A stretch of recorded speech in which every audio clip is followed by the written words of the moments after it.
என்னடா எல்லா வெள்ளிக்கிழமும் வீடியோ போடுறவங்க என்னடா சனிக்கிழமை வந்திருக்காங்கன்னு பார்க்குறீங்களா? அதுக்கு காரணம் வந்துட்டு சொல்லுங்க ஹரி. நேற்று பார்த்த ஒரு பிரம்மாண்டமான படைப்பு அப்படின்னு தான் சார் சொல்லணும். அதாவது எங்கள் சேனலில் வந்து ஒரு மூவி ரிவ்யூ ஸ்டார்ட் பண்ணலாம், ஒரு 2025 அப்படிலேருந்து நம்ம ஸ்டார்ட் பண்ணலாம், நியூ இயர்லேருந்து ஸ்டார்ட் பண்ணலாம் அப்படின்ற ஒரு டிசைட் பண்ணி வச்சுருந்தோம். பட் நேற்று படம் பார்த்துட்டு எங்களால் எங்களோட எமோஷன்ஸை கண்ட்ரோல் பண்ண முடியல. ஸோ அதனால் இன்றைக்கி வந்து பேசுகிறோம். எதாக இருந்தாலும் எது செஞ்சாலும் என்ன அதுக்கு நல்லா பார்க்க வேணாம், இது பண்ணாலும் அன்னைக்கே பண்ணிடணும், அது நன்றி சே அப்படின்ற ஒரு கான்செப்டில் நாங்கள் இன்றைக்கி movie reviews and discussion opinions இந்த மாதிரி நம்ம அது ஒரு தனி பிளேலிஸ்ட்டாக கண்டினியூ பண்ணிக்கலாம். கண்டிப்பாக. சரி, ஸோ வந்து கம்மிங் டு விடுதலை. தத்துவம் இல்லாத தலைவர்கள் ரசிகர் மட்டும்தான் உருவாக்குவாங்க, அது முன்னேற்றத்துக்கு வழிவகுக்காது. ஸோ விடுதலை 2 வந்துட்டு நேற்று நைட் ஷோ தான் நாங்கள் 2 பேரும் பார்த்தோம். நாங்கள் பார்த்துட்டு ஒன்றுமே அதை பற்றி டிஸ்கஸ் பண்ணிக்கல. அப்படியே அடுத்த நாள் ஒர்க் இருக்கனால அவர் வீட்டுக்கு போயிட்டாரு, நான் என் வீட்டுக்கு போயிட்டேன். இப்போ வந்து எங்களுக்குள்ள டிஸ்கஷன் தான் நீங்கள் பார்க்க போகிறீங்க. ஸோ எனக்கு என்ன இந்த படம் பார்த்துட்டு ஒரு என்ன இம்பாக்ட் கிடச்சிச்சு, இதில் இருக்க பாசிட்டிவ்ஸ் அண்ட் நெகட்டிவ், அவருக்கு என்ன இந்த மாதிரி படம் பார்த்துட்டு அவர் பாசிட்டிவ்ஸ் அண்ட் நெகட்டிவ்ஸ் தான் டிஸ்கஸ் பண்ண போகிறோம். ஸோ ஹரி என்ன சொல்லுங்கள், இப்போ உங்களுக்கு என்ன படத்தில் என்ன இம்பாக்ட், என்ன பிடிச்சிருந்துச்சு, என்ன பிடிக்கல? படத்தோட ஓப்பனிங் ஷாட்ல இருந்து எல்லாமே எனக்கு விஷுவலாக அங்கே கூட்டிகிட்டு போன மாதிரி எனக்கு ரொம்ப ஃபீல் ஆச்சு. சினிமாட்டோகிராஃபி வந்து வேல்ராஜ் சார் வந்து ரொம்ப அற்புதமாக பண்ணியிருந்தார். ஸோ எனக்கு வந்து கூட்டிகிட்டு போன மாதிரி ஒரு ஃபீல். ஸோ அந்த கிராமத்துலேயே இருந்த மாதிரி ஆப்வியஸாக அது விடுதலை 1 இருந்திருக்கும். விடுதலை 2 வந்து இன்னும் கொஞ்சம் எஸ்டாப்ளிஷ் பண்ணி அந்த செட்டு, அந்த ப்ராப்பர்ட்டி, அது இதெல்லாமே நல்லா இது பண்ணியிருந்தாங்க. ஸோ ஒரு லைக் ஒரு ஏதோ கமர்ஷியலாக திணிச்ச மாதிரி இல்லாமல் அங்கே ஆர்ட்டாகவே அங்கே இருந்த மாதிரி எனக்கு ஒரு ஃபீலாக இருந்தது சார். ஸோ அந்த விஷயம் எனக்கு வந்து ஃபர்ஸ்ட் ஆஃப் ஆல் அது ரொம்ப பிடிச்சிருந்தது சார். ஸோ உங்களுக்கு சார்? இல்லை, எனக்கு வந்து படமாக பார்த்தீங்கன்னா படத்தில் வந்துட்டு ஒரு கிராஃப்டாக பார்த்தீங்கன்னா எனக்கு ஃபர்ஸ்ட் பார்ட்டோட இதில் நிறைய சின்ன குறைகள் நிறைய எனக்கு தென்பட்டுச்சு. பட் எனக்கு வந்து ஒரு ஐடியாலஜிக்கலாக இந்த படம் வந்து ஒரு பெரிய ஒரு இம்பேக்ட்ஃபுல் ஒரு எப்படி வந்து ஒரு சொசைட்டிக்கு தேவைப்படுதோ, அது எங்கள் அம்மா அப்பா உங்கள் அம்மா அப்பா நம்மளுக்கு சொல்லி வளர்க்காத ஒரு விஷயத்த வந்து இந்த ஒரு படம் மூலமாக இதை சொல்லியிருக்கிறதால எந்த ஒரு குறைகளும் என்னால் சொல்ல முடியல. ஒரு ஐடியாலஜிக்கலாக ஒரு ரொம்ப ஸ்ட்ராங்கான படம் இது. அதாவது ஒரு லெஃப்ட் விங்னா என்ன அப்படின்ற ஒரு விஷயத்த ரொம்ப ஸ்ட்ராங்கா, அதுக்கப்புறம் வந்து அந்த பெர்ஸ்பெக்டிவ் ஆஃப் பீப்புள் லைக் எப்படி சொல்றதுன்னா, சில டைரக்டர்ஸ் ரஞ்சிதா இருக்கட்டும், மாரி செல்வராஜா இருக்கட்டும், இப்போ ஒன் பெர்ஸ்பெக்டிவ்லயே அவங்க எடுப்பாங்க. இது வந்துட்டு இவங்க செய்யற முடிவுகள்னால வர ஏற்படுற தவறுகள், அப்புறம் அந்த சிஸ்டம்னால எப்படி ஒரு ஒடுக்குமுறைக்கு போடுறாங்க, இந்த சிஸ்டம் எங்க இருந்து ஆரம்பிச்சது, ஜமீன்தார் முறை அப்படின்ற ஒரு கான்செப்ட்ல இருந்து இது ஸ்டார்ட் ஆயிட்டு அதை வந்து நம்ம இப்ப கேள்விப்படும் போதெல்லாம் இப்படி இவ்வளவு கொடூரமா இருந்திருக்காங்களா அப்படின்ற மாதிரி நம்ம வந்து கேள்விதான் பட்டிருப்போம். பட் அது விஷுவலா காட்டும் போது அது ரொம்பவே ஒரு தாக்கத்துக்கு நம்மளுக்கு அந்த அந்த அந்த அந்த இடத்துக்கே நம்மளை கொண்டு போய் இவ்வளோ கொடூரமாக இருந்திருக்காங்க, இவ்வளோ நம்மளோட முன்னோர்கள் நம்மளை இவ்வளோ கொடுமைப்பட்டிருக்காங்கன்னு தெரியும் போது எனக்கு ரொம்ப ஒரு பெயின்ஃபுல்லும் அந்த ஒரு இதுவும் ஒரு ஹிஸ்ட்ரி தெரிஞ்ச மாதிரி நம்மளுக்கு ஒரு இது இருந்துச்சு. டெஃபினட்டாக இந்த மாதிரி படங்கள் வந்துட்டு தேவை அப்படின்றதுனால எனக்கு ஒரு பெரிய குறைகள் சொல்ல முடியல. ஸோ மிச்சப்படி சின்ன குறைகள் இருக்கு, அதை நான் வந்து உங்களுக்கு லேட்டராக நான் சொல்கிறேன். Okay sir. ஸோ அதான் இப்போ நான் சொன்ன மாதிரி சினிமாட்டோகிராஃபி வந்து ஒரு பெரிய மூவிக்கு ஒரு ப்ளஸ் அப்படின்னாலும், இன்னொன்று வந்து ரைட்டிங், சொன்ன இந்த ஐடியாலஜி ரைட்டிங். ஆமாம், நீங்கள் ரைட்டிங் சொல்லும் போது டைலாக்ஸ்லாம் வந்துட்டு அதாவது சொல்லுவாங்க, இருக்கிறதுலே மிகப்பெரிய வெப்பன் வந்துட்டு பேனான்னு சொல்லுவாங்க. அது சொல். அது நீங்க வந்து என்ன எதுனாலுமே நீங்க திருப்பி எடுத்தா உங்க சொல்ல பார்த்து பேசுங்க. அந்த சொல்ல தான் வந்து நம்ம வந்து எழுத்து வடிவமா மாத்தி அதை வந்து நம்ம வசனமா கொடுக்கும் போது எல்லாமே ஒரு நெத்தி போட்டுல அடிச்ச மாதிரி ஒரு டயலாக்ஸுமே இருந்துச்சு. Simple dialogues. அதுக்கு தியேட்டர்ல கிளாப்ஸ் வந்ததெல்லாம் பெரிய விஷயம் சார். ஒரு சிம்பிள் டயலாக் தான் சொல்லியிருப்பாங்க, தியேட்டர்ல வந்து எல்லாருமே கிளாப் தட்டி அதை ஆரவாரம் பண்ணதெல்லாம். அது தத்துவம் இல்லாத தலைவன் வெறும் ரசிகர் பட்டாளத்தை மட்டும் உருவாக்க முடியும் போது சும்மா விசில் தியேட்டர்ல தெரிக்குது. அதுக்கு அதெல்லாம் ஒரு நல்ல கூஸ் பம்ப் சீன்ஸ் தான்.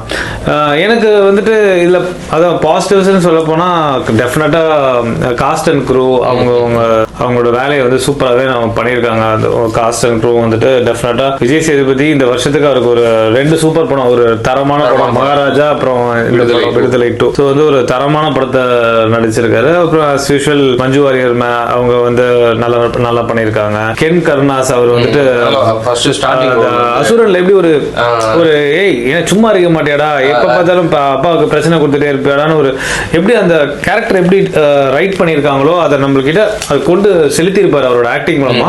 பிரமாதமான ஆக்டிங். அதே மாதிரி ஒரு ரைட்டிங் கொடுத்திருப்பாங்க, அந்த ரைட்டிங் வந்து அவர் கரெக்டா நம்மளுக்கு கன்வே பண்ணியிருக்காரு அவரோட ஆக்டிங் மூலமா. அதுவும் அதான் அவன் வந்துட்டு நாலன்னு கூப்பிடுவாங்கன்னு நினைக்கிறேன். நான் நாலன்ல கருப்பண்டா என் பேரு வந்துட்டு அப்படின்னு சொல்லி அந்த இடத்துலயுமே ஒரு டைலாக் வருங்க சார். அது நீ கூப்பிடுறபடிலாம் என் பேர் ஆயிராது, நான் சொல்றதா என் பேரு அப்படின்ற மாதிரி ஆயிரும். அந்த ஒரு பட்ட பேரே ஒரு அடக்குமுறை தானே. ஆமா டெஃபினட்டா. அது வந்து ஃப்ரெண்ட்லியா காலேஜ்ல கூப்பிடுறது, ஸ்கூல்ல கூப்பிடுறது, இப்ப நம்ம ஒரு ஐடியாலஜிக்குள்ளயுமே மொத்தமா முழுகிட கூடாது.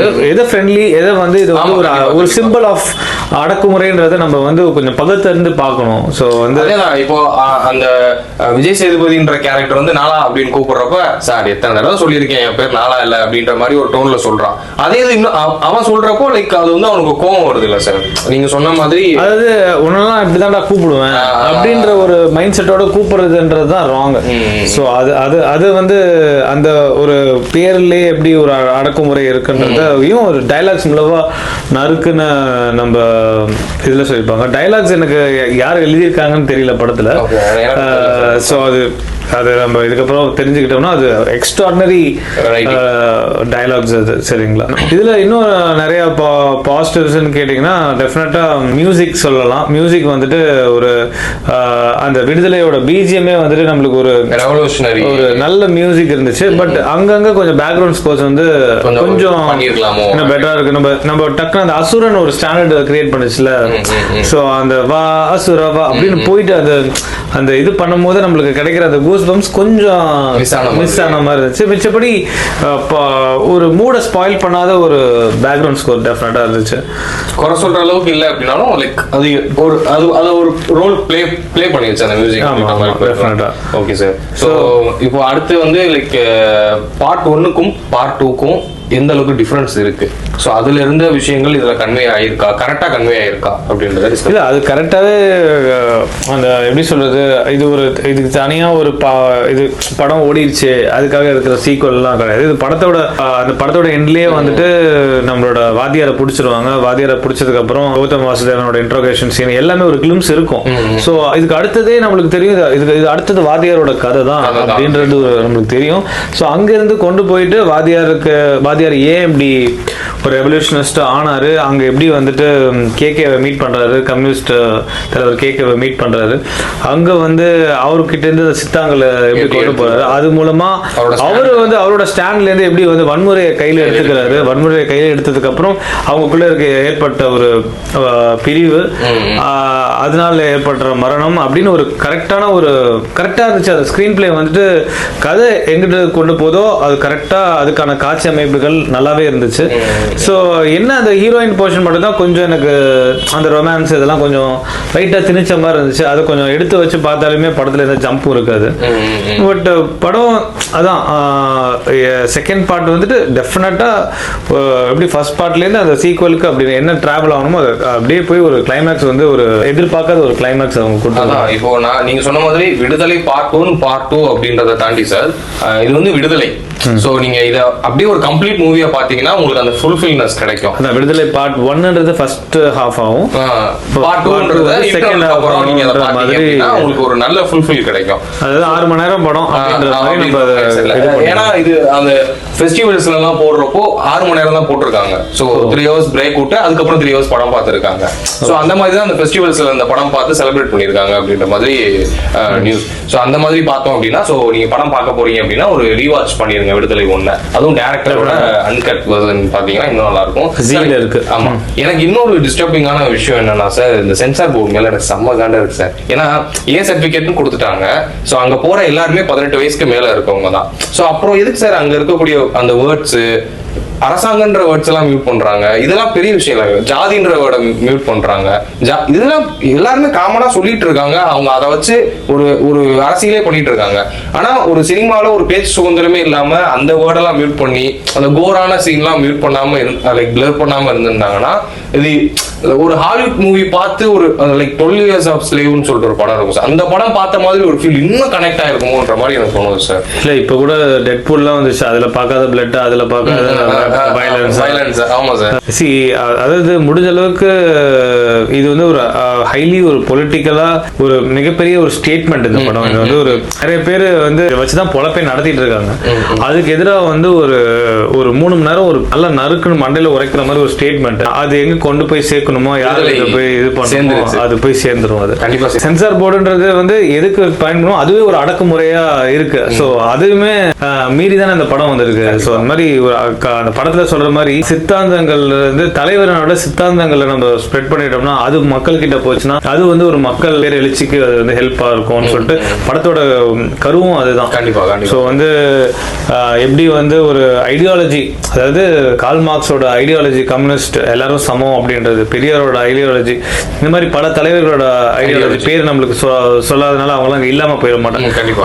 ஆனா அவங்களோட ஐடியாலஜி தான் நம்ம கிட்ட பூந்து எல்லாத்துக்கிட்டையும் நம்ம இப்போ சுதந்திரமா பேசுறதுக்கு, நம்ம வந்து படிக்கிறதுக்கு, நம்ம ஒரு ஸ்டாண்டர்ட்ல லிவ் பண்றதுக்கு எல்லாத்துக்குமே அவங்களோட ஐடியாலஜி தான் இங்க ஸ்ப்ரெட் ஆயிருக்கு. அதுவே தெரிஞ்சுக்காம அதை நம்ம அடுத்த தலைமுறைக்கு கடத்தாம விட்டுறோமோ, அதாவது எங்க பேரண்ட்ஸ் கடத்தல போய் படுறா மார்க் வாங்கடா, அது பண்றா இது பண்றான்னு தான் சொல்லுவாங்க தவிர நம்ம படிக்கிறதுக்கு என்ன காரணம், இதுக்கு என்ன நடந்துச்சு அப்படின்லாம் இல்லாம இந்த புராண கதைகள், ராமாயண கதைகள், மகாபாரத கதைகள் இதெல்லாம் வந்துட்டு நம்மளுக்கு என்ன ஒரு எந்த ஒரு பிரயோஜனமும் இல்லைன்ற மாதிரி என்னோட கருத்து.